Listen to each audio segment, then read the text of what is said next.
Bonjour et bienvenue sur Chancela Channel News. Madame, Messieurs, merci d'être avec nous. Et notre invité, Maître Bondo, bonjour et bienvenue. Bonjour Madame. Merci d'accepter de répondre à nos questions. C'est avec vous que nous allons décortiquer quelques sujets d'actualité de notre pays. Déjà, je tiens à rappeler que vous êtes l'avocat de la partie civile dans les procès Rossi Mukendi. On va essayer de survoler ces procès depuis les débuts jusqu'à l'heure actuelle. Qu'est-ce qu'il faut espérer? On va aussi parler de nouvelles révélations dans l'affaire Chebea. Est-ce qu'il y aura un nouveau procès qui sera ouvert finalement après ces révélations qui ne font que se multiplier? Des co-assassins de l'activiste et aussi des droits de l'homme. On parlera de l'actualité de notre pays, notamment par Emmanuel Macron. Question de comprendre est-ce que la RDC continuera à tendre la main aux Occidentaux et aux Européens pendant que nous possédons tout ce que eux n'ont pas. Comment est-ce qu'il faut s'y prendre? On parlera de l'investiture du gouvernement Samadou Konde, notamment avec des grandes lignes. On compte 340. Est-ce que dans un délai de 2 ans et demi, c'est possible de réaliser? Et puis on va achever peut-être avec les présumés détournements à l'EPST, notamment Willy Bakunga qui est accusé d'avoir détourné plus de 2 millions dans ces projets qui devraient s'étendre sur toute l'étendue du territoire national. Maître Bondo, prend cette fois dans l'actualité de notre pays. On commence par les chefs de l'État, tout seigneur, tout honneur. Le président a été reçu à l'Élysée où il a discuté avec Emmanuel Macron et à la fin de leur discussion, ils ont donné un point de presse aux médias, aux différents médias qui étaient sur place. Macron a dit qu'il y aura réunion entre la France et les présidents africains, quelques présidents africains qui sont invités. Et ce sera du 18 au 22 mai prochain. Le président va également, en sa qualité de président de la RDC, mais aussi en exercice de l'Union africaine, prendre part à cette réunion. Et à l'issue de cette réunion, il y aura création d'une structure qui viendra en aide financièrement aux pays africains, s'agissant de la lutte contre le coronavirus, mais aussi certains aspects de la vie sociale, si on peut dire, de l'Afrique, parce qu'on ne peut pas quand même oublier l'Afrique, selon Emmanuel Macron. Maître Bondo, vous avez une grande et longue carrière en ce qui concerne le droit des l'homme. Certainement que vous maîtrisez l'histoire parfaite de notre pays. 60 ans après, on va continuer à tendre la main aux Occidentaux, aux Européens, pendant que nous avons tout, la MONUSCO prétextant venir en aide à nos FARDC. Vous avez certainement suivi, j'espère, les manifestations qui ont eu lieu récemment à l'est du pays. Il n'y a pas synergie entre ce qui s'est dit et ce qui s'est fait. Comment il faut sortir la tête, la RDC peut sortir la tête de tout ça? Vous savez, au Sénégal, dans les années 80, Abdou Diouf avait un conseiller de nationalité française qui s'appelait Pierre Biarnès. Pierre Biarnès avait écrit un livre, La détérioration des termes de la chance. Il partait de quel constat? Il partait du postulat que l'Afrique était un continent riche. Mais il ne comprenait pas comment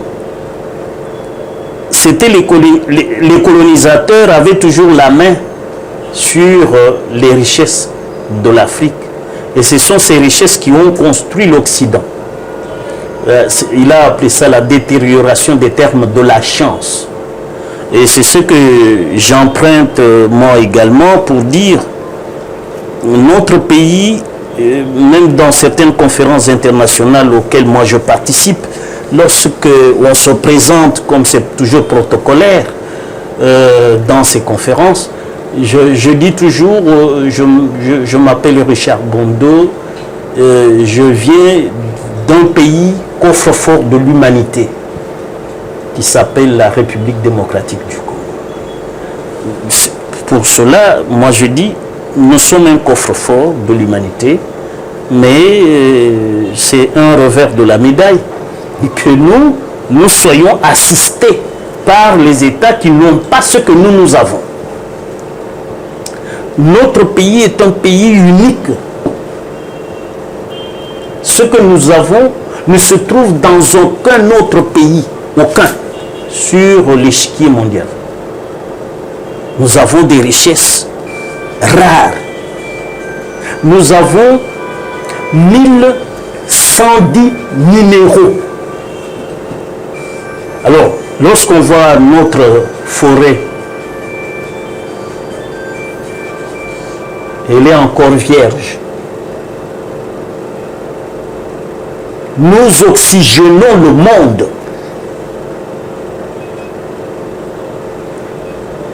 Donc, la misère pour nous, c'est que nous avons eu une élite qui ignore ce que vaut le pays. Surtout la parenthèse regrettable de l'AFDEL,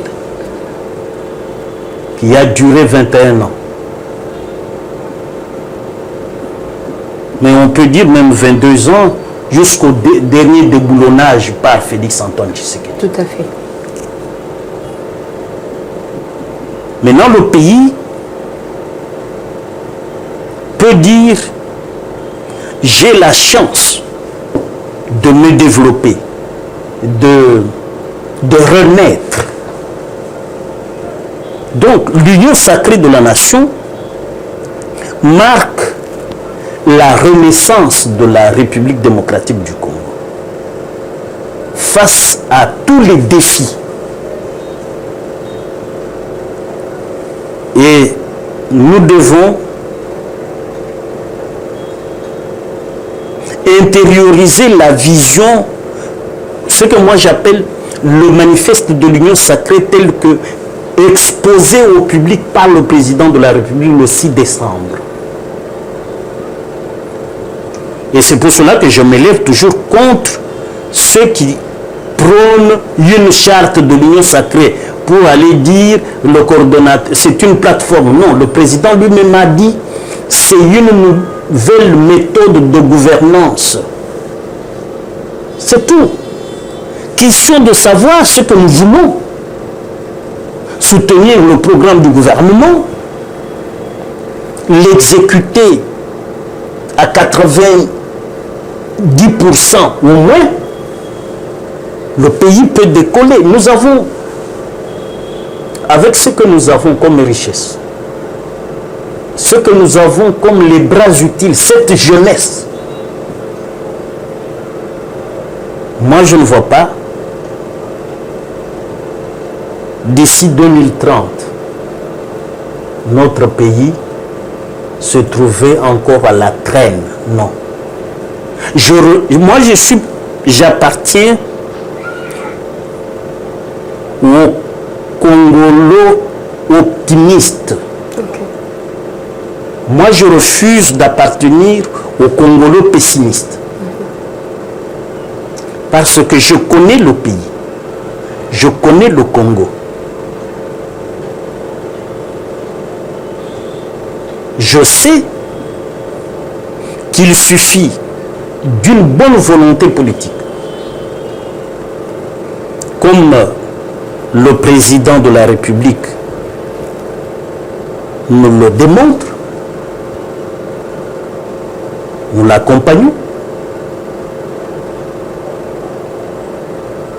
2028, 2030, on parlera d'un autre Congo. Si jamais on aura un autre Félix, mais si on revient par exemple à quelqu'un comme dans les systèmes Kabila, et non, ça,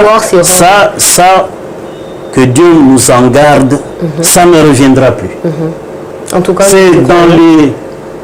c'est des chimères, hein, que les gens qui croient que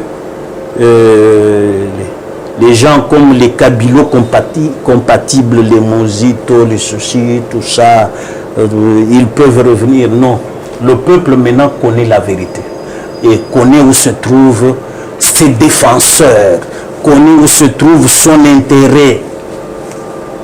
Bien sûr que le peuple connaît, mais on essaierait d'être aussi réaliste avec vous. Le peuple connaît bien que voilà, tel représente ça pour les pays, tel également représente un nouvel espoir pour notre pays.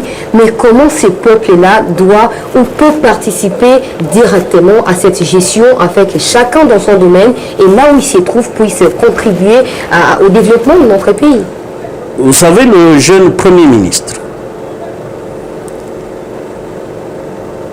a présenté au peuple congolais à travers ses représentants.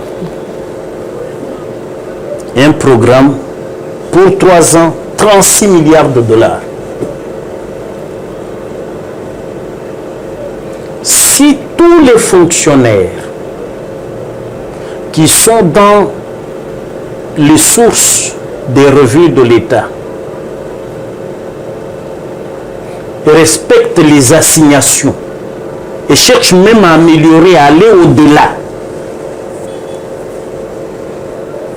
36 milliards dans 3 ans, c'est rien. Et on aura déployé, réalisé sur terrain les projets que je dirais des projets salvateurs pour le peuple congolais. Et ça, c'est possible. Il suffit de bonne volonté. Mais le président Félix nous en a donné l'exemple. Il a dit à nos compatriotes, il avait dit à nos compatriotes de la diaspora, je crois aux États-Unis, qu'il est venu pour déboulonner le système qu'il a trouvé. Les gens disaient que non, ça c'est un mirage. Tel que la Kabylie est ancrée, Tshisekedi ne fera rien. Mais sans coup de feu, sans effusion de sang, en appliquant ce que moi j'appelle, parce que en tant que scientifique, j'essaie de théoriser ce que j'appelle la doctrine Tshisekedi ou la théorie du fouisseur. C'est-à-dire? Le fouisseur, c'est un rongeur. Ok. Il a rongé le système Kabila. Et quand c'est devenu une coquille, quelqu'un a déserté Kingakati. Il y a des retours quand même. Oh oui, mais qu'est-ce que ça vaut aujourd'hui Kingakati? Qui descend encore là-bas? Quand il est arrivé ici à l'aéroport international d'Enjili, il y avait quand même du peuple congolais. Non, ça c'est la curiosité. Oui. Okay. Tout le monde, même moi si j'étais dans les encablures, je m'arrêterais pour voir comment il passe. Ça montre quand même qu'il a toujours de l'impact au milieu de la population. Oui, c'est un sénateur à vie. C'est devenu juste quelqu'un d'honorable, c'est tout. Okay. Mais même au Sénat, il n'a pas de voix délibérative. Il peut aller siéger, mais sans voix délibérative. Là, je m'explique, il faut que vos téléspectateurs comprennent. Okay. C'est-à-dire, la loi électorale a fixé. Quand vous lisez la Constitution de la République, elle vous dit qu'il y a 4 sénateurs par province. Et 8 pour la ville de Kinshasa. La ville de Kinshasa n'est pas une province. C'est une erreur que les gens disent ville-province. Non. Le vocable consacré, c'est la ville de Kinshasa. Okay. Ce n'est pas une ville-province. Alors, les 25 provinces ont chacune 4 sénateurs. Ça fait 100 pour 25. 8 de Kinshasa, c'est la Constitution qui fixe déjà le nombre de sénateurs. Ça fait 108. Si Kabila siège, il va siéger sans voix délibérative parce qu'il ne faut pas qu'on dise qu'il y a eu 109 sénateurs. Même demain, Félix Tshisekedi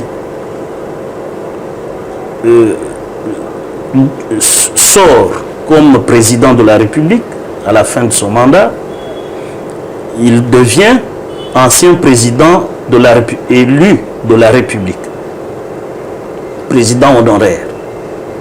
Il va aussi, il sera sénateur à vie.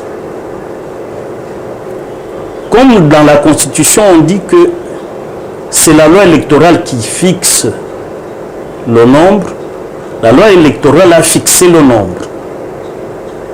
Pour dire les 25 provinces sont 4, c'est à l'article 29, je crois, dernier alinéa de la loi électorale. Et la ville de Kinshasa, 8 sénateurs. Comme le nombre est fixé par la loi électorale, selon la constitution qui renvoie à la loi électorale, si Kabila siège avec voix délibérative, on aurait 109.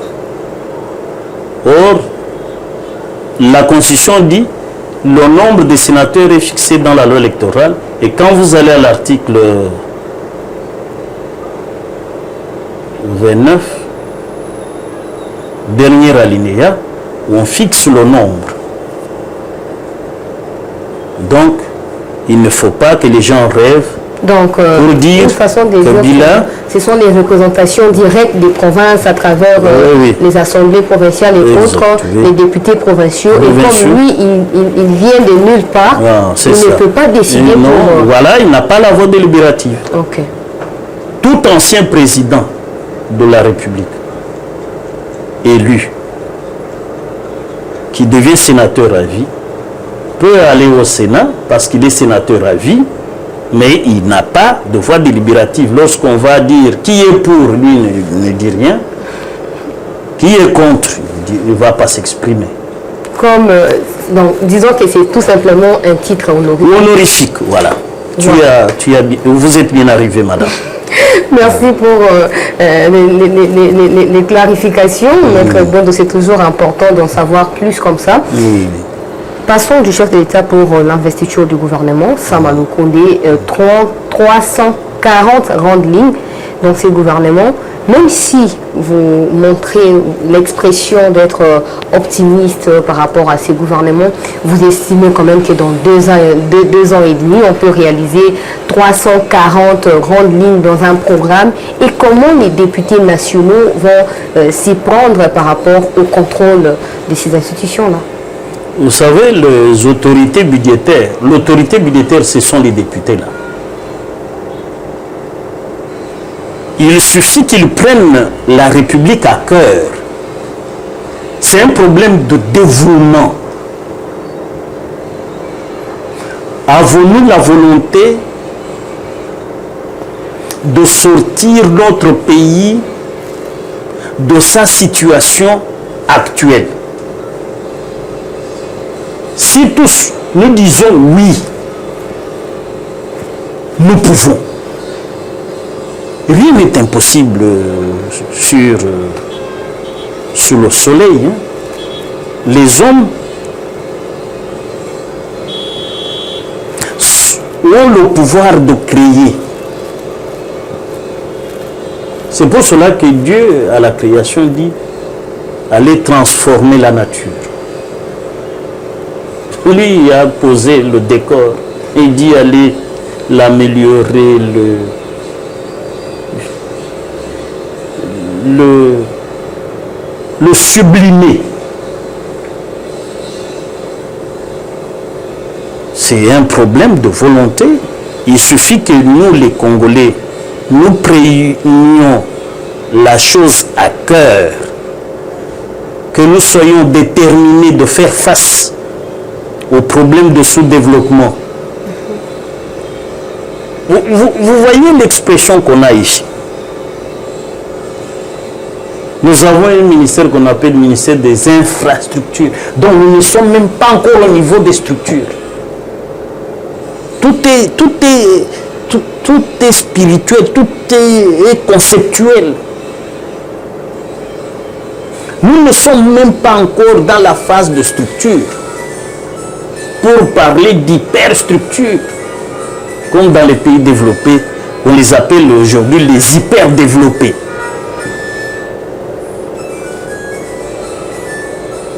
Donc, nous sommes encore au niveau d'infrastructure.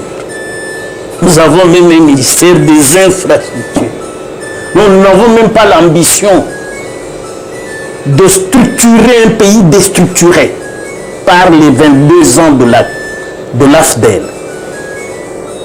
La parenthèse criminelle de notre histoire politique.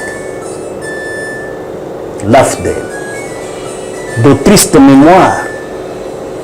C'est pour cela que quand je vois tous les politiciens ici en mal de positionnement tenter de s'opposer à l'union sacrée, je me dis que les Congolais sont amnésiques, quelques-uns d'entre nous. Heureusement que plus ou moins 99% du peuple est dans l'union sacrée. S'ils s'opposent notamment les députés au sein de l'Union sacrée, ce n'est pas par rapport aux espoirs que Jean-Marc Aboum notamment avait donné lors des différentes réunions de membres de l'Union sacrée dans différents endroits ici à Kinshasa. Non, si vous n'êtes pas ministre, peut-être que vous allez vous retrouver mandataire dans des entreprises publiques. Et comme il ne voit pas clair par rapport à ces promesses-là, c'est peut-être pour ça qu'il s'oppose à l'Union sacrée et qu'il ne croit pas du tout. Vous savez, madame, Kabonde fait du politiquement correct. Ok. Je dis politiquement correct parce que Bernard Kouchner,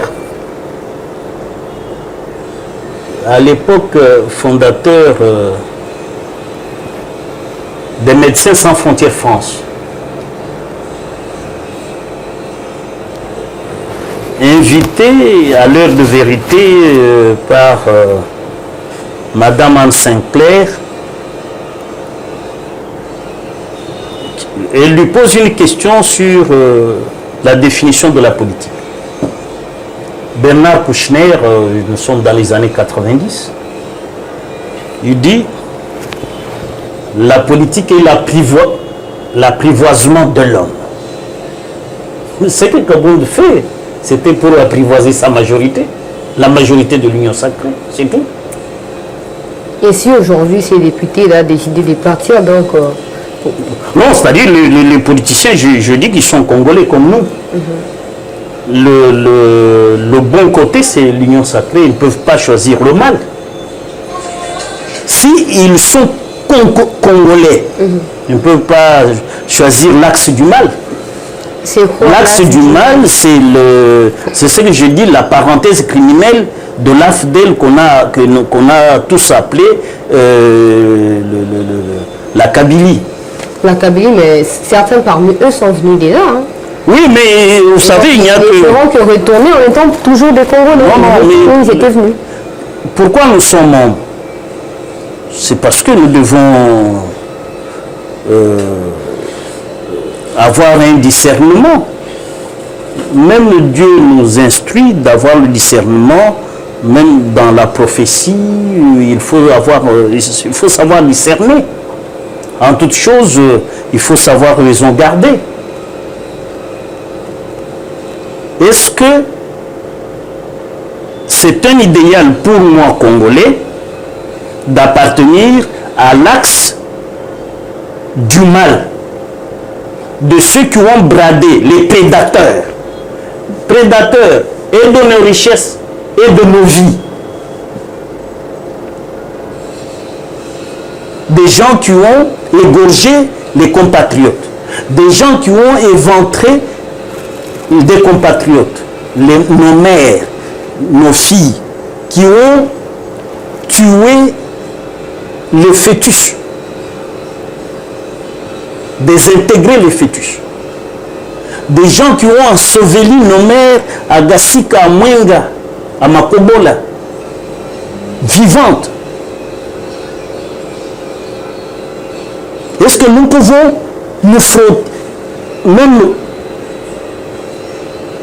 nous accommoder de pareilles personnes?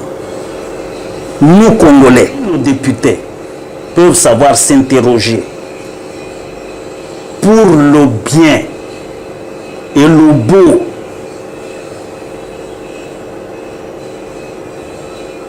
Être humaniste, comme la philosophe Hannah Arendt dit, il ne faut pas banaliser le mal. Par exemple, vous me prodiguez des conseils et moi je vous réponds parce que je suis dans le mal, Je vous réponds. Yo organisi yo nde okobongisa mboko we. C'est un langage qu'on peut retrouver partout, hein, même parmi les intellectuels, même dans la rue, dans les bus. C'est des intellectuels fragiles, absents en eux. Moi, vous ne me trouverez pas parmi ces intellectuels-là. Moi, les intellectuels, les vrais, c'est les Lumumba, les Kasavubu, les Tshisekedi, Etienne. Vous donnez l'impression de beaucoup croire à l'actuel président de la République. Certaines personnes vont vous demander curieusement des pouvoirs. Pourquoi vous êtes avocat? Pourquoi vous n'accusez pas directement les gens que vous condamnez dans vos propos? Pourquoi vous ne portez pas plainte si vous avez suffisamment d'informations? Non.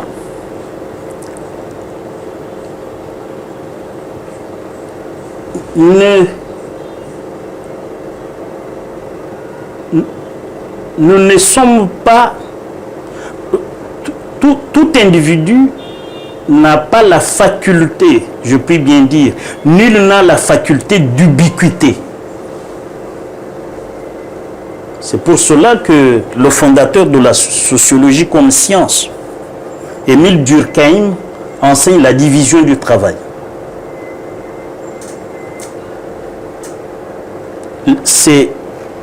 Il y a le pouvoir judiciaire avec des magistrats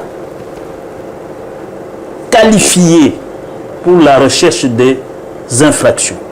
Moi, dans mon rôle, c'est d'être défenseur des causes justes, des causes que je crois en mon âme et conscience juste. Okay. Là, j'interviens dans ces causes-là, comme la cause de Tchebeya, comme la cause de Rossi, par exemple. Vous m'avez vu ou vous m'avez suivi dans un grand procès à Brazzaville, le procès Jean-Martin Bemba contre Sassou Nguesso. J'étais avocat de Jean-Martin Bemba, ancien ministre de la Justice, président de la Commission congolaise des droits de l'homme, une institution publique de défense et protection des droits de l'homme à Brazzaville.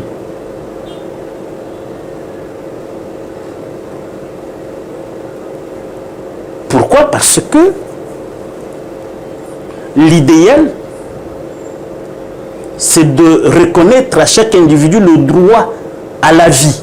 Parce que tout être humain est sacré. Maître Bondo, en tout cas, nous comprenons vos explications. On continue. L'insécurité a fait également objet de quelques sujets ou de quelques grandes lignes dans cette action-là, dans ces programmes-là du gouvernement.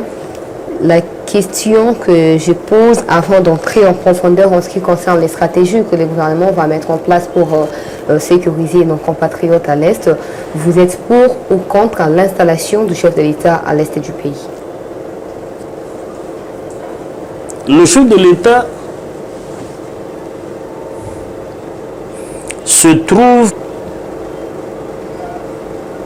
dans son pays sur le territoire national. Où qu'il se trouve, il est chez lui. Du moment qu'il est informé,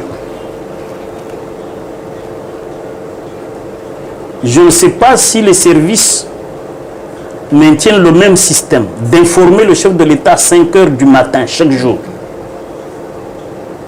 Parce qu'à l'époque de Mobutu, Mobutu lui-même l'avait dit, à 5 heures du matin chaque jour, il avait l'information sur l'état de la nation. Si nos services de renseignement donnent fidèlement au chef de l'État les renseignements sur l'état de notre pays, du moment qu'il est informé que dans l'Ituri, rien à signaler, il est là. On peut lui informer. Parce que, vous voyez, vous voyez,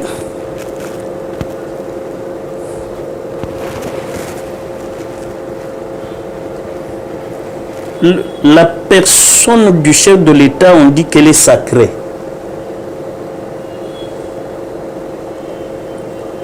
C'est-à-dire, cette personne est insaisissable, est immatérielle.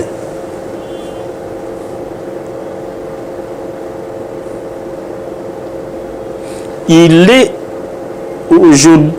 peut être en France. Il est informé de ce qui se passe aujourd'hui à Goma, à Butembo, à Beni, à Bunia.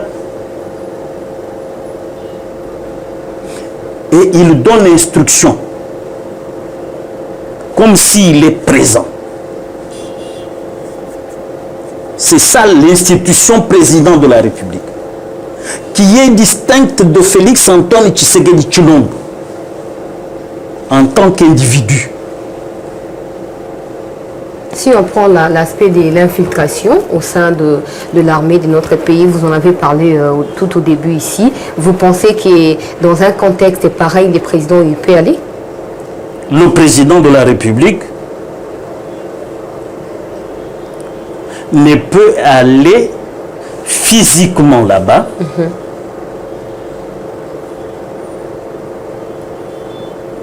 Peut y aller parce que la République lui a donné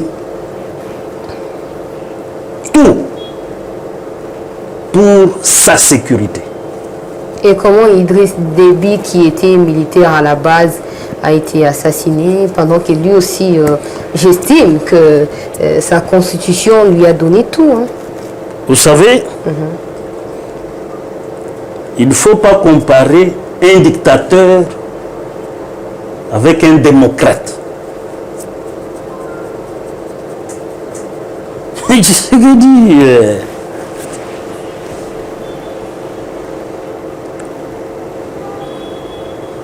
c'est un homme de dialogue.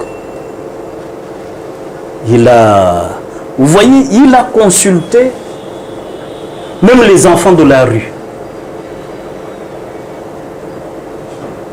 Donc c'est un président à un esprit très ouvert. Il peut aller. Ah bon? Mais je dis que la République lui a tout donné pour sa sécurité. Laurent Désiré Kabila, dans sa résidence, il avait également tout, hein, j'estime. Non. Et... lui était infiltré jusque dans son lit. Malheureusement pour notre héros national. Pourquoi vous avez respiré avant de dire héros national? Vous savez,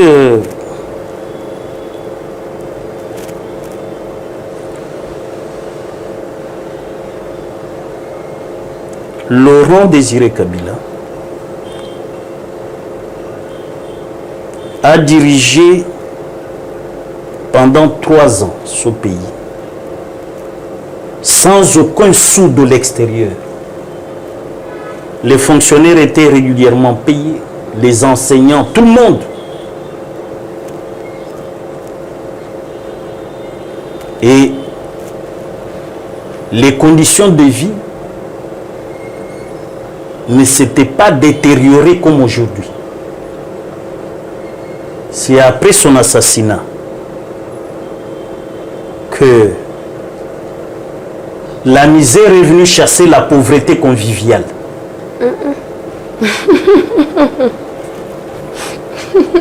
La pauvreté conviviale, c'est que, bon, on avait du pain chaque matin. On avait au moins 2 repas par jour. Mais quand même, c'était son fils, la continuité. Non, ce n'était pas la continuité, c'était la rupture et la marche dans l'enfer. Ah bon. Oui. Vous voulez dire que Félix Tshisekedi, l'actuel président, a hérité d'un pays... Non, non, a hérité d'un pays déstructuré volontairement. Rappelez-vous quand le nonce apostolique est allé à Kananga. Quel est le constat qu'il avait fait? Il a dit en pleurant qu'il ne comprenait pas comment les dirigeants de ce pays peuvent être à ce point prédateurs.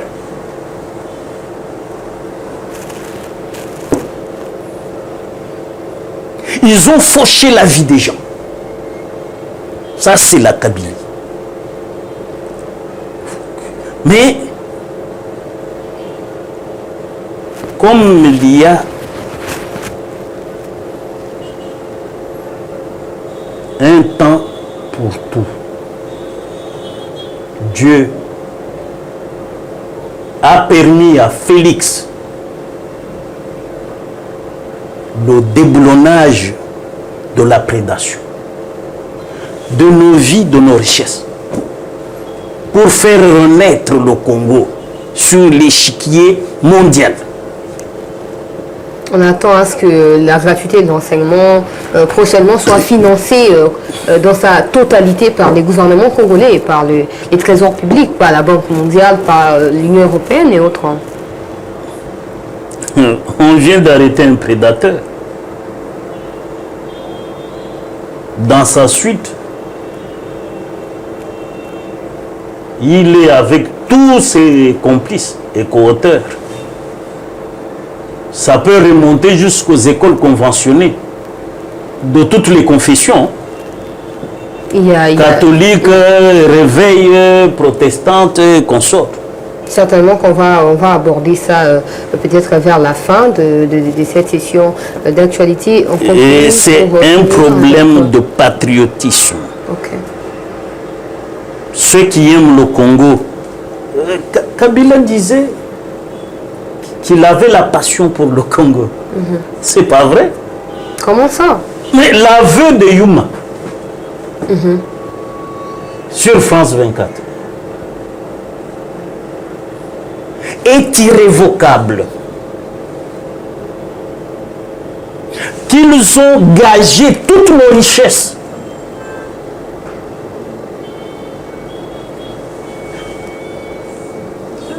La génération Kabylie, les générations futures, tout gagé par une poignée de gens.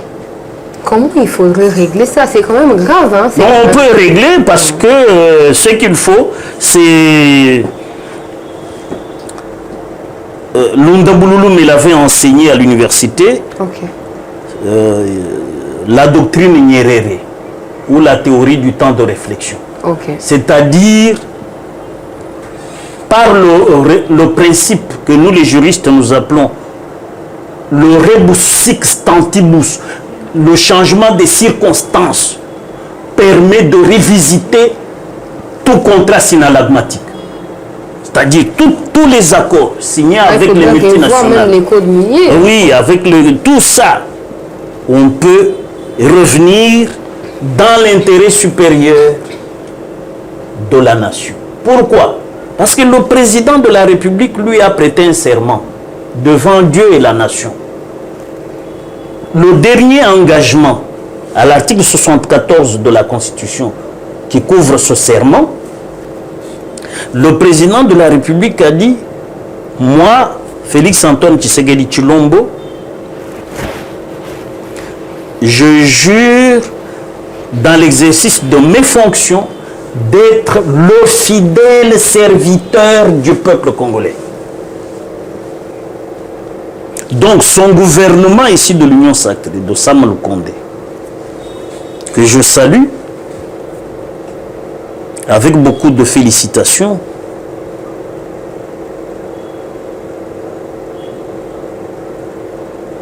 ce gouvernement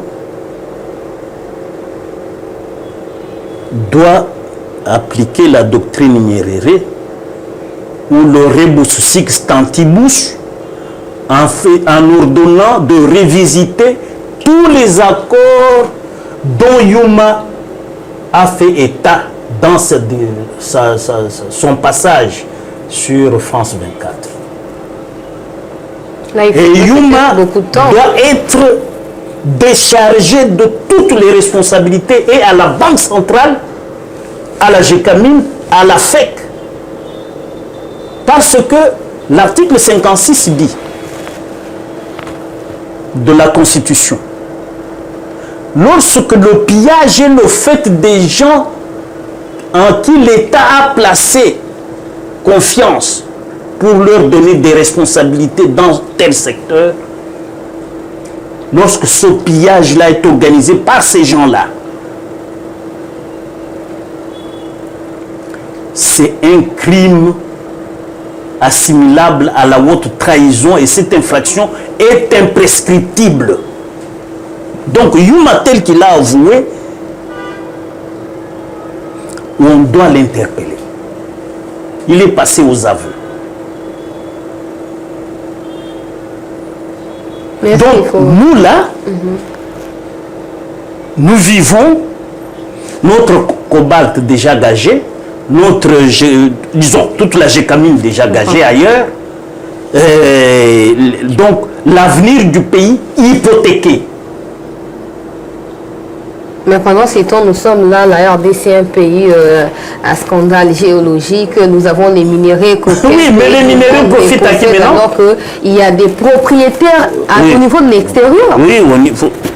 C'est-à-dire, nous sommes Congolais, mais nous sommes des métèques sur notre propre sol.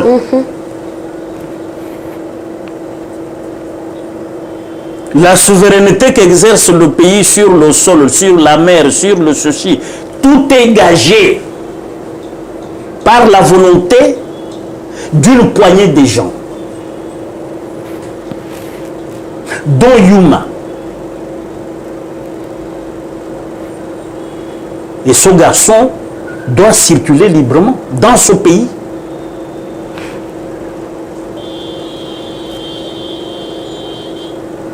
Moi, procureur général, je dois m'intéresser à Yuma. C'est un message que vous avez lancé, hein, et surtout à votre niveau, votre qualité. Nous espérons qu'ils vont nous suivre, qu'ils vont comprendre comment vous êtes préoccupés, pas seulement vous, mais le peuple congolais également préoccupé à ce que les... Mais madame, ce que Yuma a dit est très grave de conséquences, très lourd de conséquences. Mais il a bien fait. Dieu lui a tiré les vers par le nez. En fait, la bonne expression, tirer les vers du nez.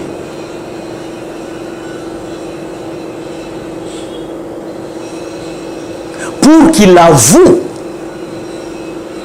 que le Congo propriétaire là, lui n'a que 17%. Mais il a le toupet que ce monsieur a eu. Et quand on sait que il n'a fait que servir une famille au détriment de la République et qu'il se permette de l'avouer, pas chez nous, sur une chaîne de grande couverture médiatique étrangère,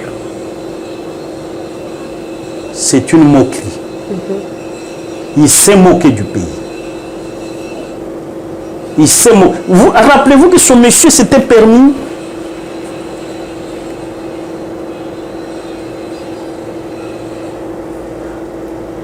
de faire des gorges chaudes de la gestion de Matata Pognon à un moment. Lui, président de la FEC, il faisait une diatribe terrible contre Matata Pognon. Alors qu'il savait que Matata était sevré des moyens de déployer sa politique de développement par lui.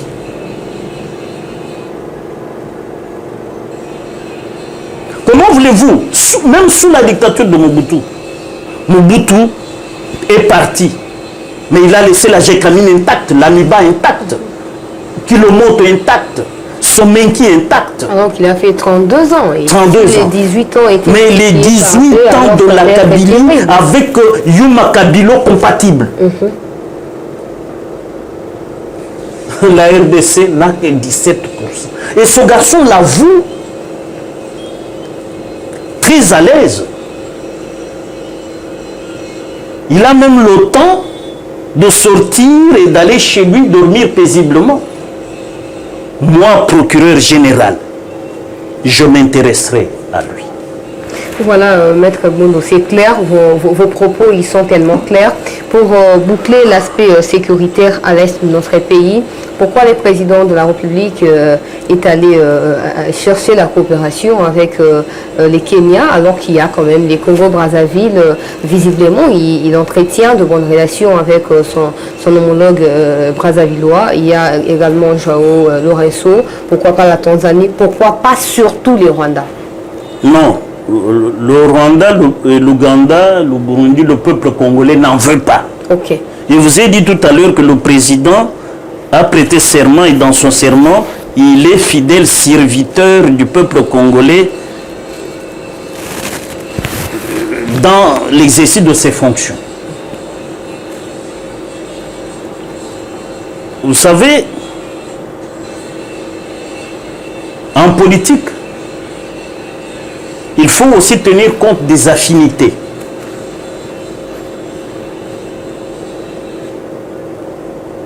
Le président de la République, lors de sa prestation de serment, il n'y a eu que le président du Kenya présent à Kinshasa. Ce qui veut dire que même l'accord cash Kamer et Tshisekedi a été conclu à Nairobi. Je crois qu'il était facilité par le même président. Avec cette conséquence qu'il y a des affinités entre le président kenyan et le président Tshisekedi. C'est ce qui a beaucoup joué. Et puis, il a tenu compte de la donne d'un pays africain, mais qui n'a pas de frontières immédiates, adjacentes avec la République démocratique du Congo. Et je crois que ce sont les deux éléments. Pourquoi le peuple ne veut pas du Burundi? Pourquoi du Rwanda? Mais vous savez, ces gens, les prédateurs, c'est eux. L'infiltration dans l'armée, c'est ces pays-là. Vous voulez dire que ça se passe à l'Est et ils sont derrière? Mais disons, ce n'est un secret pour personne. Si c'est un secret de polichinelle. Okay. Parce que tout le monde, même vous, la presse, chaque jour, vous nous ressassez les oreilles avec cette affaire de l'infiltration du Rwanda. Mais comment voulez-vous que nous ayons dans ce pays des gens qui se disent Congo, mais sans y être de cœur? Oh, nous sommes Congolais. Mais quel est votre attachement au Congo? Vous êtes attaché au Rwanda? Je connais un type qui a fait longtemps à la tête d'une régie financière ici. Quand il meurt, il est inhumé où? À Gisenyi. Suivez mon regard. En tout cas, c'est clair. Maître, on aimerait aussi savoir, pour en finir justement par rapport à cette situation, autant d'années d'insécurité à l'est du pays. Félix Tshisekedi, à peine arrivé au pouvoir, comme lui, Dépêche a dit, il ne faut pas compter, en tout cas, les mandats du président à partir de 2018, il faut compter à partir de l'investiture du gouvernement. On ne sait pas, là, c'est violer la Constitution ou pas, on n'en est pas là. Non, ça c'est le réalisme politique. Ils savent que le mandat part de janvier 2019, mais ils disent l'effectivité du pouvoir, nous l'avons à partir de la prestation, disons, de l'investiture du gouvernement Sama Lukonde. Donc, de l'union sacrée. Voilà. Qu'est-ce que Kabila perd Mobutu. En quelque sorte, Kabila fils n'ont pas fait, que Félix Tshisekedi va devoir faire pour finalement rétablir la paix à l'est du pays. Pendant que cette situation date quand même de longtemps. Oui, oui, c'est redonner confiance à nos vaillants soldats. C'est tout ce qu'il peut faire. Comment Parce que, non, il sait, je ne suis pas spécialiste des questions militaires, mais je dis simplement que si le soldat congolais est à l'abri du besoin dans sa famille, d'abord, très important, et il est bien équipé, nous avons de quoi faire. Parce que rappelez-vous, lorsque le FPR prend Kigali, Mayele, feu le général Mayele, a dirigé une expédition au Rwanda pour arracher la dépouille mortelle de Habyarimana et l'amener à Bagdolite. Alors que Kigali était déjà sous contrôle de FPR, de Kagame, James Kabarebe et tout ce monde-là. C'est-à-dire le Congolais a des vaillants soldats. Mais il faut les équiper, leur donner tous les moyens et les mettre à l'abri du besoin, surtout dans leur famille. Quand ils sont au front, ils savent que derrière eux, dans leur foyer, la République s'occupe des enfants et des épouses ou des conjoints. Maître Kabondo, parlons cette fois avant de chuter du présumé détournement à l'EPST avec le ministre sortant tutelle Willy Bakunga. Maître, à ces stades, il faut dire que le ministre a détourné ou il n'a pas détourné? Vous savez,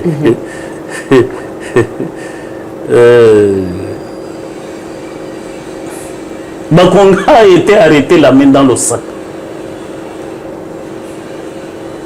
Si on vous arrête avec 2 millions, alors que la législation bancaire congolaise interdit de se promener avec 10 000 $ dans son sac. 10 000 $. Mais quand vous allez à la banque, là, vous voyez les items là, vous dites, bon, je vais verser 10 000 $. La machine vous renvoie un billet de 100 $. Parce que vous ne pouvez pas, comme ça, être porteur de 10 000 $ en main. Mais lui, on l'a arrêté à l'aéroport de Mayamaya avec 2 millions $. Simple calcul, avec les fictifs qu'il avait créés, 55 000 fictifs. Il brassait 5 500 000 $ au bas mot chaque mois. Si vous faites le calcul pour 2 ans, simplement, 24 mois, Bakunga a un matelas de devises qui aurait pu faciliter la gratuité. Donc c'est un autre prédateur. Qui doit être son sort alors? Non, il est arrêté avec 2 millions. Ça s'inscrit dans la flagrance. Aussitôt arrivé ici, il devait déjà passer devant la Cour de cassation. En flagrance.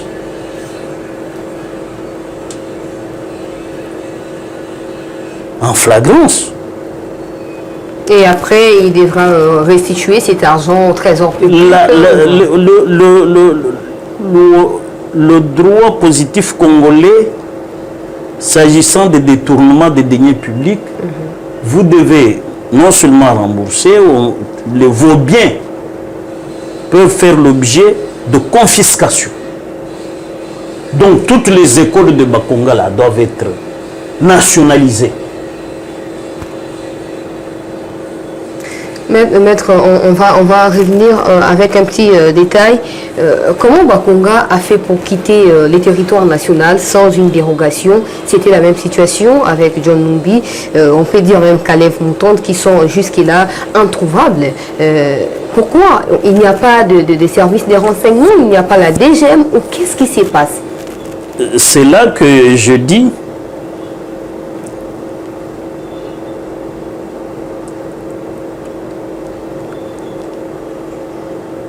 nonobstant le déboulonnage du système Kabila, «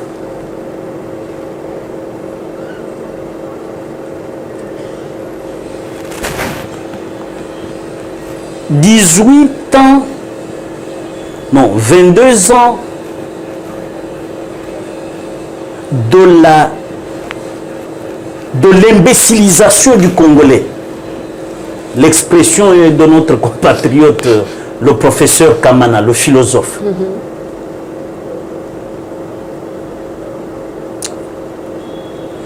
Il y a toujours des Congolais fragiles pour rendre nos frontières poreuses. Moi, je crois qu'il faut sévir à la DGM. Sévir et sévèrement sévir à la DGM. Qu'est-ce qu'il faut? Parce qu'il y a des complicités.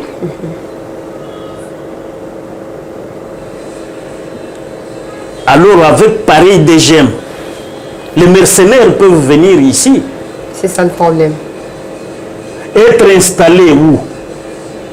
Vous voyez les étrangers prédateurs, avec la complicité de la Kabylie, on construit des buildings qui surplombent le palais de la nation, qui surplombent la primature.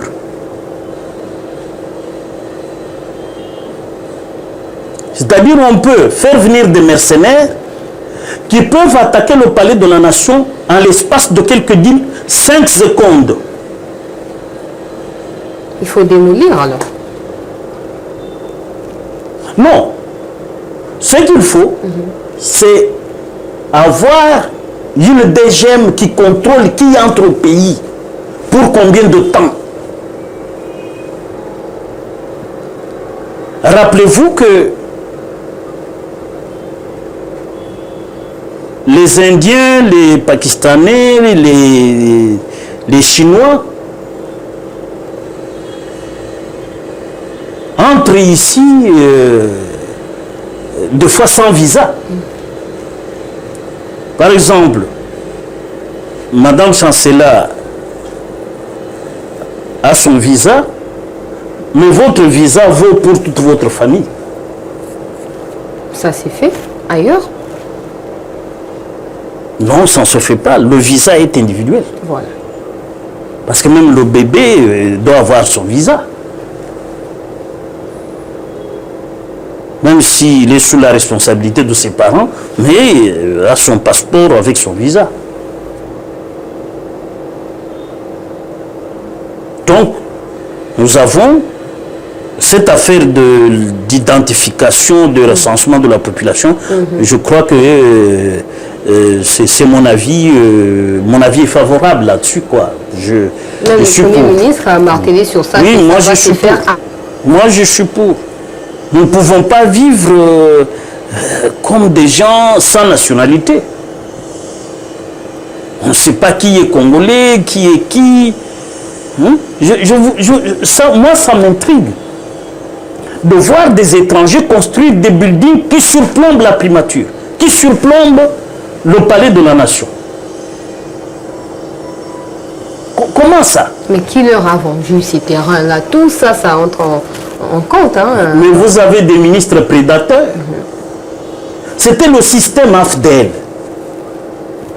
Sous Mobutu, nous, on n'a jamais connu ça. Gombe est habité par les étrangers qui peuvent faire venir des mercenaires. Sont logés là-bas, non, c'est Bandegonabiso. L'Indokodoki, des Indiens, des Libanais, des Pakistanais, des Chinois. qui ont l'ambition sur la RDC.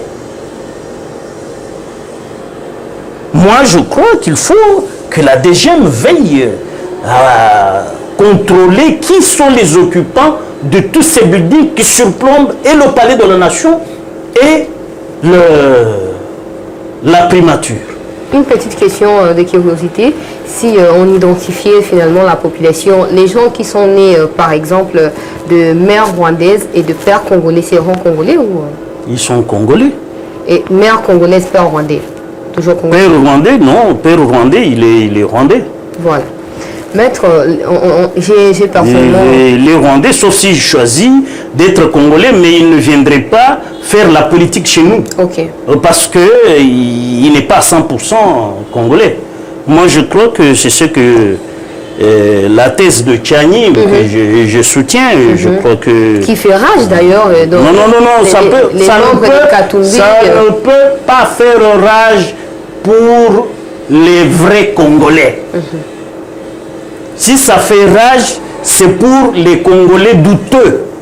Le dimanche dernier, j'étais avec les députés provinciaux Mike Mukebai qui sont épris, je dirais, lamentablement à Noël Tchani pour dire qu'il a de preuves que Noël Tchani également était américain d'acquisition. Et donc, ce n'est pas du tout normal. Non, mais Tchani reste congolais d'origine. Le problème, c'est qu'on ne sait pas comprendre ce que c'est congolais d'origine.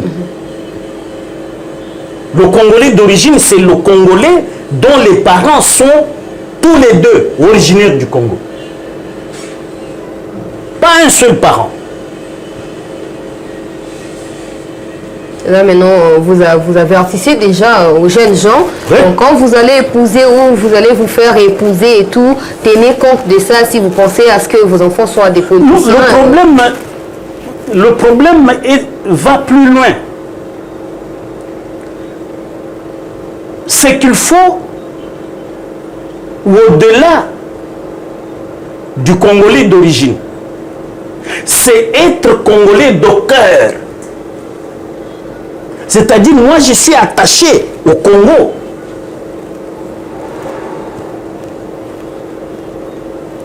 Lorsque le Congo tousse, je suis préoccupé. C'est ça le vrai Congolais. Mais ce n'est pas ces gens qui sont les porteurs de la balkanisation qui se disent congolais. Les porteurs de la prédation qui se disent congolais. Les porteurs de la balkanisation qui se disent avoir la passion pour le Congo. Non. C'est Congolais d'origine, en plus, être de cœur congolais. Vous savez, Dieu nous dit, là où se trouve votre trésor, se trouve votre cœur. C'est ça. Le Congo est mon trésor. C'est ça le vrai Congolais.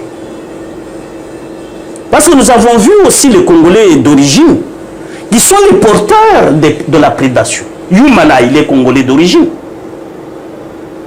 Peut-il exercer la politique? Non. Peut-il exercer une fonction dans une entreprise publique? Non. Il a déjà démontré de quoi il est capable, c'est-à-dire d'être porteur de la prédation venue de l'étranger.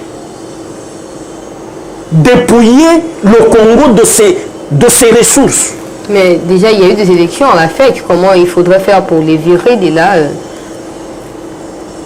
Parce qu'au fur et à mesure, il est présent, au fur et à mesure, les contrats seront signés. C'est pour cela que j'ai dit, dans ce Congo, il y a encore des Congolais fragiles. Un Congolais comme moi à la FEC là-bas, membre de la FEC, faire passer moi là, c'est impossible. C'est parce que je suis de cœur congolais. C'est là que je diffère, ou je diverge de la race Yuma et consort. Maître, on doit aller pour chuter.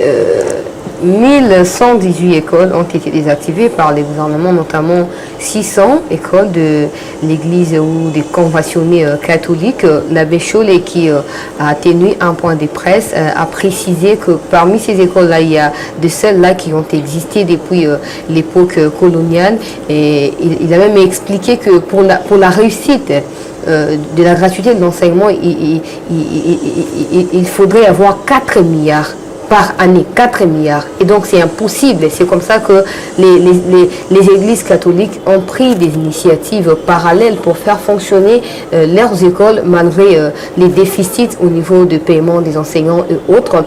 Et ils plaident pour que ces écoles-là soient à nouveau activées, le temps que les enquêtes puissent continuer à être menées par l'IGF. Votre avis par rapport à ça? Moi, les écoles doivent être activées si elles existent réellement. Pourquoi? Parce que nous ne pouvons pas porter préjudice aux enfants, ainsi qu'à leurs parents qui étudient dans ces écoles-là. Mais si c'est des écoles fictives,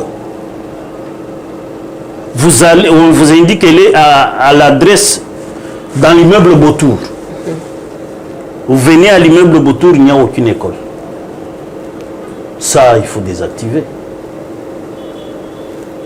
Mais si les écoles existent à l'immeuble Beautour,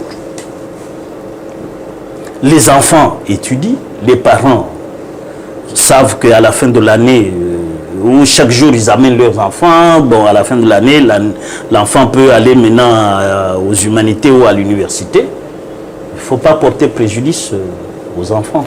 Parce que les erreurs de l'administration ne peuvent pas lui incomber. Ou n'incombent pas, ou ne doivent pas porter préjudice aux administrés. Voilà un peu la règle. Donc, si ces écoles sont fictives, elles n'existent pas, mais elles ont bouffé de l'argent. C'est pour cela que l'inspecteur général des finances doit faire un bon rapport au parquet pour poursuivre même les prélats catholiques détenteurs ou disons promoteurs de ces écoles fictives. Voilà. Parce que les écoles ont indûment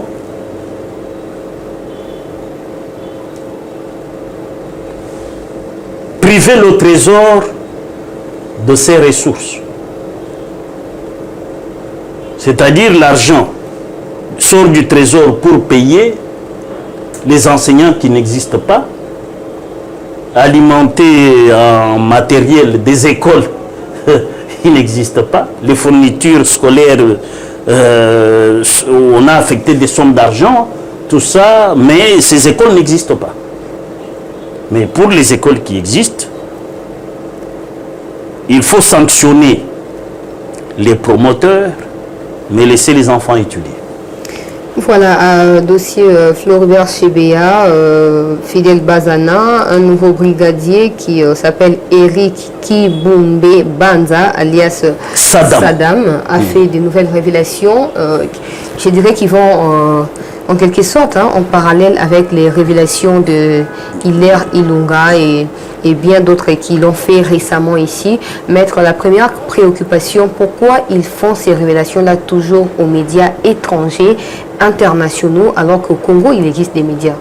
Non, c'est parce que au Congo, ils ne sont plus. Ils sont à l'extérieur du pays, là, ils savent que... Il n'y a pas moyen d'avoir le numéro de téléphone de tel média, tel autre média, il n'y en a pas.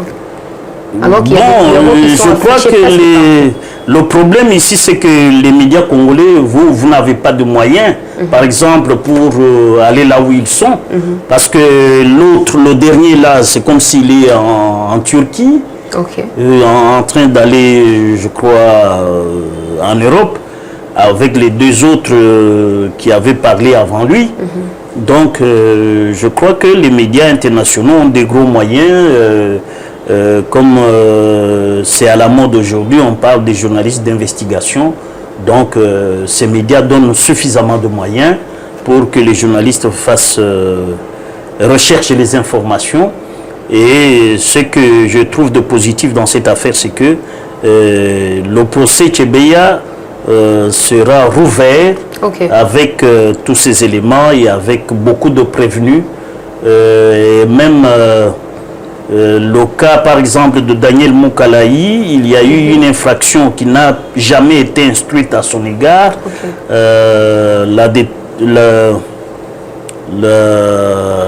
Le port ou la détention illégale des armes. Il avait un stock des armes. Mais il n'était pas poursuivi pour ça.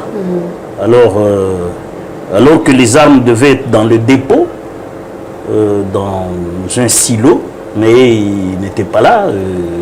Elle n'était pas là, les armes étaient chez lui à la maison. Où en sommes-nous actuellement avec ces dossiers? Le procès va reprendre bientôt. Vous avez vu circuler un avis de recherche lancé contre John Numbi. Et puis, même s'il y a des informations qui disent qu'il n'est plus trouvable au niveau du Zimbabwe. Non, mais le problème, c'est qu'il sera condamné. Il faut qu'il prenne son courage. Moi, je leur avais dit ça dans le procès devant le premier juge, je crois. J'avais dit aux assassins de Tchebeya qu'ils étaient des lâches. Pourquoi ils ne veulent pas avouer qu'ils ont tué? Mais comment on va affirmer quand on sait qu'on va finir sa vie dans une prison? Ah, voilà, mais il faut quand même prendre son courage. Pour dire, moi j'ai tué, bon, écoutez, on m'avait dit, c'était tous ceux qui sont des commanditaires. Parce que la plupart, c'est des lampistes expiatoires qui sont victimes, qui sont condamnés. Mais aujourd'hui, avec toutes ces révélations, nous savons que les John Numbi, les Adidia, Cheki, celui qui avait donné la concession comme cimetière, où l'on devait creuser une tombe de Fidel Bazana. Je crois qu'il y a, beaucoup de rebondissements. En quelque sorte, juste 30 secondes, l'histoire, comment ça s'est passé? Voilà. Tchebeya reçoit une invitation.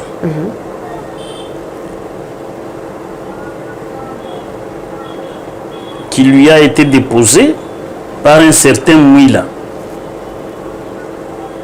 envoyé par Daniel Moukalaï. Il arrive au siège de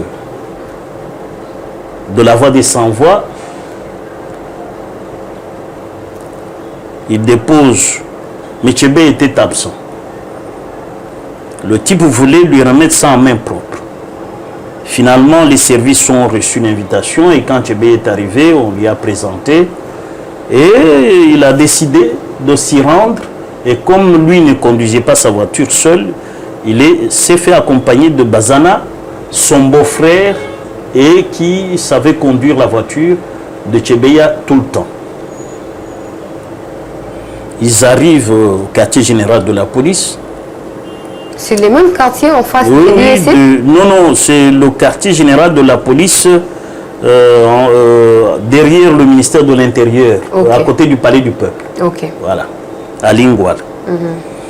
Alors, ils arrivent là-bas. Moukalaï, qui c'est Mouilamboué, c'est lui qui était au service de surveillance caméra. Oui. Alors on reçoit et puis on enregistre Tchebeya, mais il y a des gens qui viendront après l'assassinat arracher la page des visites de ce jour-là. Je crois que c'était le 31 mai. Non, le 1er juin. Le 1er juin. Parce que le corps a été trouvé le 2 juin. Sur Mitendi là-bas. Et Tchebeya qui venait pour le général n'était pas sur place, mais il était là pendant la journée. Et quand Tchebeya arrive, on lui dit le général n'est pas là.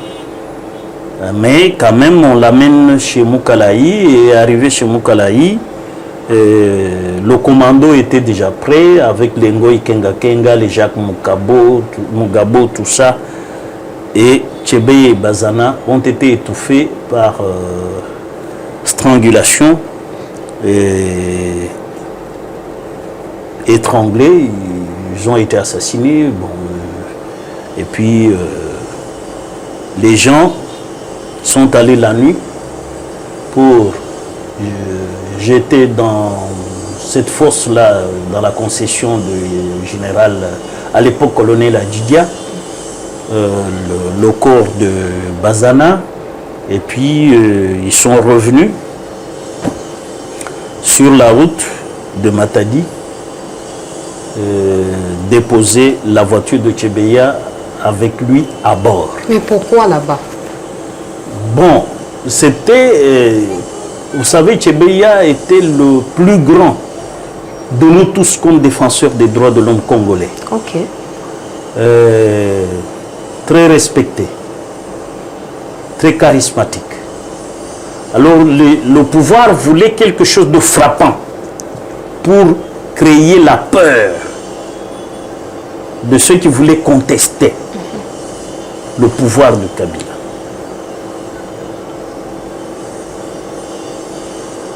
Et à l'époque, Tchébeya avait un dossier qu'il avait envoyé à un avocat congolais mais de Bruxelles pour porter plainte contre le régime Kabila à la CPI.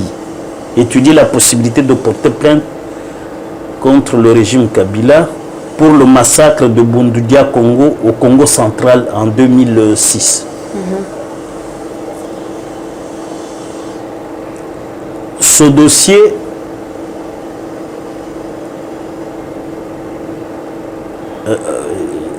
d'après les informations m'apportées, c'est cet avocat qui a vendu la mèche au pouvoir de Kinshasa pour se faire payer. Wow. Et on est passé par Tichambo, parce que très proche de Tchébeya. Et voilà, la filière est ainsi. Et lui, il est où l'avocat en question? Il est à Bruxelles. C'est un avocat qui... Toujours libre, hein? Oui, il est à Bruxelles. Un jour, il était arrivé à Kinshasa. Il voulait me voir. Il voulait me voir en tant que coordonnateur du collectif. Et je lui ai donné rendez-vous ici à mon cabinet. Et puis, c'est lui qui avait sollicité le rendez-vous. Alors, vers 11h, il me demande d'être reçu ici chez moi. À 14h, il me dit non, je décommande le rendez-vous. Comme il était pris en charge par la Kabylie, bon, il estimait que venant chez moi en tant que coordonnateur du collectif, je pourrais peut-être encore lui tirer les verres du nez et en savoir davantage. Et cet avocat n'est jamais arrivé. Wow. J'apprendrai que le soir, c'est un confrère de mes confrères qui était membre du collectif qui m'apprendrait que le soir, il était dans l'avion pour rentrer à Bruxelles. Donc, il était venu en mission, peut-être déposer tout le dossier ici qu'il avait et se faire payer. Maintenant qu'il y a des nouvelles révélations, vous attendez aux arrestations en cascade dans ces cas? Non, oui, le procès recommence à Beauvau, disons pratiquement au point zéro, quoi. Voilà, Maître Bondo, l'élection, pour finir cette session, a vraiment pris du temps d'actualité. L'élection à la Cour constitutionnelle, nouveau président Kalouba Dieudonné, André Mbata, un des constitutionnalistes de notre pays. Un constitutionnaliste académicien. Okay. Il faut nuancer tout ça, parce que ce n'est pas un exégète. Okay. Ni praticien. Hein, mais nous qui sommes des constitutionnalistes praticiens, disons, nous qui sommes des praticiens prétoriens, okay. Nous sommes plus outillés que les académiques. Voilà. Voilà. Et comment vous interprétez sa réaction quant à cette élection-là? Il a dit qu'il y avait quand même une procédure qui était entamée à l'Assemblée nationale pour crédibiliser les processus de cette élection-là, notamment avec les tirages au sort des membres qui devraient être élus. Et cette précipitation-là, alors qu'il n'y avait pas des matières, pourquoi cette précipitation-là? Comment vous aussi, en tant que constitutionnaliste, vous interprétez les déroulements de cette élection? Le tirage au sort, c'est pour les initialement nommés, article 8 de la loi organique de la Cour constitutionnelle. Et l'article 116 précise que ce tirage au sort est organisé et à la séance, c'est présidé par le greffier en chef. Pourquoi Kalouba n'était pas concerné par le tirage au sort? C'est parce que lui est venu terminer le mandat de Luamba, dont l'institution de provenance s'appelait président de la République. Luamba venait du président de la République et Kalouba vient aussi du président de la République pour parfaire le mandat, terminer le mandat de Luamba. Parce qu'il venait terminer le mandat de Luamba et la loi lui permet de postuler pour être reconduit. Et il devait être reconduit à quel mandat? Mandat de Luamba comme président. C'est comme ça que ses pairs n'ont pas voulu, parce que les électeurs, ce sont les membres, les 9, les électeurs du président, ce sont les membres de la Cour, les juges. Les 9 membres ont jugé, dans leur large majorité, de ne pas recourir au greffier en chef pour le tirage au sort parce que devant l'urgence, il devait avoir un président. Mais comme on avait un candidat qui avait terminé le mandat du président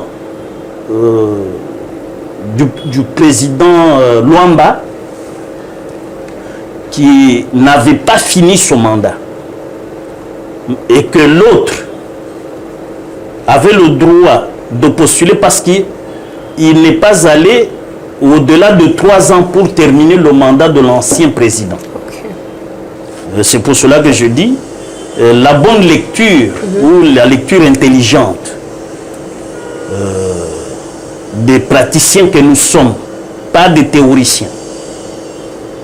Il y a aussi des théoriciens. Oui, il y a des constitutionnalistes théoriciens. Comme par exemple, quelqu'un qui est simplement professeur. Il est théoricien. Mais Kalouba est professeur et praticien de plusieurs années de carrière. Professeur de droit constitutionnel. Et il a écrit sur le juge constitutionnel. Moi, j'ai son livre dans les rayons ici, quelque part là.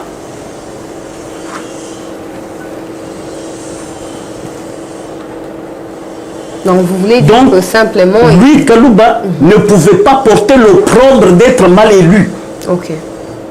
Ça, il se l'interdit en tant que scientifique, en tant que juriste praticien de plusieurs années. Donc, ce qu'a dit le théoricien Mbata, c'est pour la beauté de ses réflexions scientifiques. Mais ça n'a rien à voir avec la violation de la loi, parce que la loi n'a pas été violée. Kalouba n'ayant pas dépassé 3 ans pour parfaire le mandat, terminer le mandat de Luamba, était qualifié de le remplacer. Par qui? Par le vote de ses pairs. Et c'est conforme à la loi. C'est pour cela que les 9 juges ont dit, bon, notre collègue Kalouba constitutionnaliste, en tant que professeur d'université, plusieurs publications qui ont été préfacées et postfacées par des grands constitutionnalistes. Moi, le livre que j'ai de Kalouba ici est préfacé et postfacé par des éminents juristes, dont un grand constitutionnaliste sénégalais, qui au lieu de l'alternance, le Sénégalais là, dans le postface, il dit, au lieu de parler de l'alternance, il faut plutôt parler de l'altérité. Donc il y a des nuances que le théoricien là le théoricien ne sait pas vous dire. Parce que ce n'est pas une exégète. Kalouba est exégète. Comme moi, praticien. Voilà. Prétorien. C'est pour cela que je dis. Ah voilà. Après lui, il y a un autre professeur constitutionnaliste, Joly, qui a dit qu'il n'y a pas de violation de la loi. Pourquoi? Parce que Joly est avocat. Il pratique. Il est au feu de l'action. Parce qu'il ne faut pas faire croire aux gens, oh, je suis constitutionnaliste, je donne cours de constitution, mais la constitution, le droit constitutionnel, c'est une leçon. Qui est différente de la pratique, c'est ça? De la pratique. Ok. Vous pouvez vous spécialiser dans une constitution sud-africaine parce que vous y êtes resté pendant longtemps, mais vous n'avez pas la maîtrise de la constitution de la RDC qui est écrite en français. Une chose est d'être constitutionnaliste, une autre est de maîtriser la langue de Voltaire. C'est une langue très nuancée. Vous avez appris, je viens de vous apprendre, que celui qui a postfacé l'ouvrage de Kalouba sur le juge constitutionnel donne une nuance entre l'alternance politique et l'altérité politique. C'est des vrais constitutionnalistes. Qui peut douter de Kalouba? Pour que Kalouba... Qui peut douter de Kalouba? Alors, vous voyez le professeur Kalouba là, accepter qu'il porte le comble de sa honte pour être avoir été mal élu par ses pairs. Non. Parce je crois que cette interprétation-là de l'honorable Mbata a laissé lieu justement à un débat dans l'opinion. Certains pensent que c'est peut-être la récompense du fait de figurer parmi les avocats du ministère public lors du procès 100 jours. Peut-être une récompense. Écoutez, non, soyons sérieux. Kalouba prestait comme avocat de la République.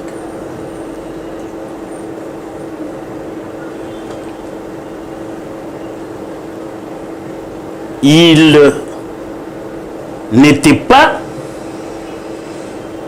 même membre, il était encore avocat. Et dès qu'il est devenu membre, il a cessé de prester dans le procès Kamer. Ok. Il était payé. Il a reçu les honoraires de la République pour soutenir l'action de la partie civile République démocratique du Congo dans le procès Kamer. Ce n'est pas une récompense. La récompense, c'est le pays. Il a été honoré, il a reçu ses honoraires. C'est ça la récompense. Voilà. Très important. Donc il ne faut pas que les gens disent non, il a presté et puis on l'a récompensé. Et puis, pour être la récompense s'appelle son élection comme président. Ça n'a rien à voir. Je crois que les gens en toute chose, il faut savoir raison garder et être lucide. Moi ici, je vous dis des choses que je maîtrise parce que c'est ça mon métier depuis près de 34 ans de métier. Voilà, donc il faut que les gens sachent respecter les autres. Il ne faut pas parce que tu donnes un cours, puis tu te dis spécialiste, puis bon, tu crois que tout le monde peut te vénérer avec ça, mais je dis toujours à ces gens qui ont forte opinion d'eux-mêmes que le grand savant de tous les temps, Albert Einstein, dans un aphorisme, lorsqu'il s'adressait à un autre savant chimiste d'origine belge mais naturalisé américain, il lui écrit en disant: si tu te crois un oracle dans ce monde de la connaissance, tu risques de tomber sous les rires des dieux. Les dieux, c'est les Kalouba, nous qui sommes des praticiens, qui connaissons comment les lois s'interprètent, parce que nous faisons de l'exégèse. Notre métier, c'est d'interpréter les textes et de les présenter devant les juges qui suivent nos opinions. Okay. Parce que les arrêts des juges, là, c'est les opinions des avocats.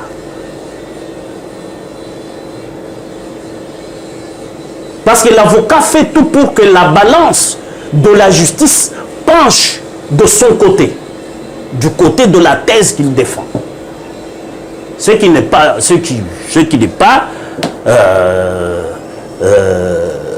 la tasse de thé de tous les académiciens qui se limitent à la théorie et qui ne pratiquent pas. Voilà, nous sommes arrivés à la fin.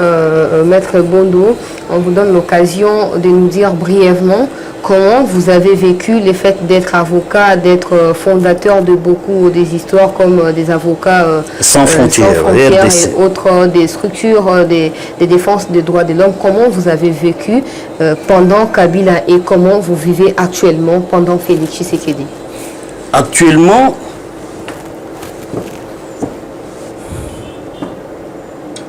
je puis dire que l'état de droit est en train de naître. Okay. N'est pas encore assis, parce que même aux États-Unis, vous voyez qu'on tue les gens, tout ça, en Europe la même chose, il y a toujours des bavures policières par-ci, par-là, mais du moment que la mentalité des gens suit, il y a lieu d'espérer. Pourquoi? Parce que John Locke, qui est penseur dans cette évolution du monde sur l'état de droit, il fait une distinction entre l'état de droit et l'état de nature. L'état de droit, c'est un état dans lequel tout le monde, qui qu'il soit, est soumis à la loi. Mais l'état de nature, c'est la jungle. Ok. Et Kabila, Félix, nature, jungle, vous... Non, c'est incomparable. Ok. Chez Kabila, c'était la loi du plus fort. Ok. On a tué aussi. Et mon empoute vous dit, vous ne pouvez même pas citer le nom de Karim. La loi de l'Omerta.